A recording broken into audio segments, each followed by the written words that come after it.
Hey guys, welcome to the Superhero Cut Show where we talk about things Marvel, DC, and Star Wars.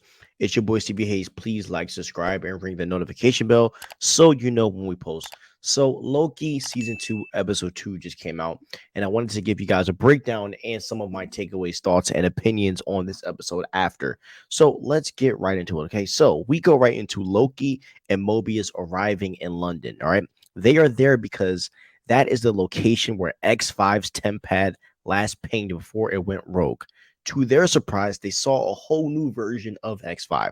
Here in 1977 in London, he is known as Brad Wolf, a movie star. He's at his premiere for the film Zaniac and is living the celeb life. Fun fact, Brad Wolf is actually a Thor character, so it's pretty dope to hear that name mentioned in this episode. He runs from Loki and Mobius, and we see a fun chase between X5, Loki, and Mobius. We see X5 using his tempad to try to escape, but Loki uses his illusion magic to trap him using his shadows to hold X5 down. With X5 captured, they bring him back to the TVA, but he is not trying to tell them anything. Loki, Mobius, and B-15 try to interrogate him, but X5 knows that they won't go to extreme lengths to get an answer out of him. So X5 goes and throws shots at Loki, calling him the problem and blaming every issue on Loki and Sylvie. He tells Loki to stop trying to be a hero and says he's better at playing the villain. He also comes at Mobius, calling him nothing and tells him to wake up, eventually leading Mobius to losing his cool and punching him in the face. They end up leaving the cell to cool down and to get a slice of key lime pie from the automat. There, Mobius says that it's better if he focuses on the present rather than the other timelines. He says that his curiosity could lead him to realize that there's a better life out there for him, one that he was ripped away from. Meanwhile, OB is having issues with the temporal loom when he realizes that the device he created to fix the loom and let it adjust to all of the new branches can't be used. The blast doors can't be opened without he who remains temporal aura.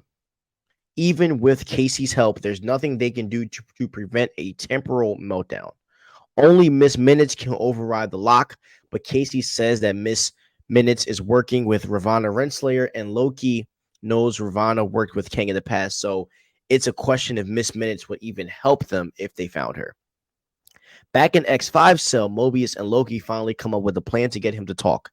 They came to the conclusion that X5 knows where Sylvie is, but instead of bringing her in, he simply leaves her and goes out to seek a life for himself.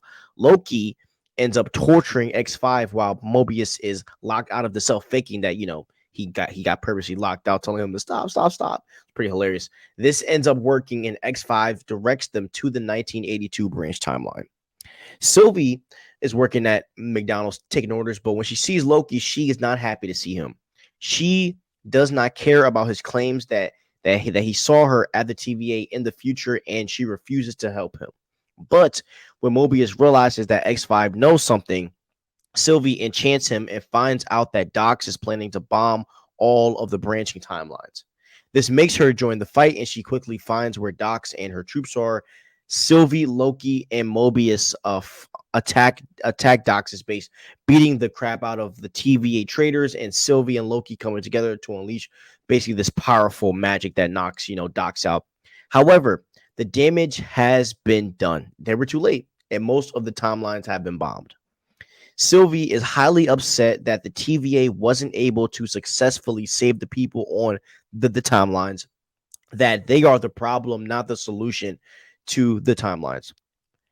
And this actually speaks to like the main issue between Loki and Sylvie. Sylvie wants to destroy everything that the TVA is and that the TVA stands for, when Loki is on the other side and he wants to stay and fix things. Even if he knows that, it is a crazier task to do, he wants to do it. And so we see Sylvie return to her branch timeline in time for a coworker to close up the shop for the night. It's super peaceful, super chill. She's laying on the hood of her car, but we see in her hand she holds He Who Remains unique tempad. It's super obvious that the opening time door with that device somehow led to Loki's time slipping, but it's unclear what else the device can do in his future. So here are some of my thoughts about this, okay? Number one, Loki needs Kang the Conqueror, and they need him to open up that door, and that probably explains why we see that end, why we saw that end the credit scene of Loki and Mobius searching for Victor Timely. Also, while Loki is fixing things, I believe that there is going to be a crossing of Sylvie in some type of way where this can cause some type of beef. I think Loki will eventually need the tempad Sylvie took from he who remains to maybe open up the blast doors or something of that nature. I do believe that the temporal pad that Sylvie has, the unique one, I think it plays a part with the TVA and how it's ran. And I really believe that Sylvie knows more about this pad than what comes to mind. I think this pad unlocks many of the secrets about the TVA and in the TVA. I think there's certain doors and certain places in the TVA. What if Ravana and Kane the Conqueror are just in the TVA just hiding? Like what if like they think that they're in this different universe? What if they're just hiding, in the TVA itself? That's kind of what I think. I think this is going to be a mind bender in the next couple episodes. But yeah, I like this episode. This episode was a little bit slow, not gonna lie. I was a little like taken aback by how slow it was, but it did push the story, and I can't wait to see the next episode, and I hope that we get to see Victor Tomley next episode. That's what I'm thinking. So tell me what you guys think. We'll love to hear what you guys would have to say about this. Have a wonderful day. Stay crispy and peace out.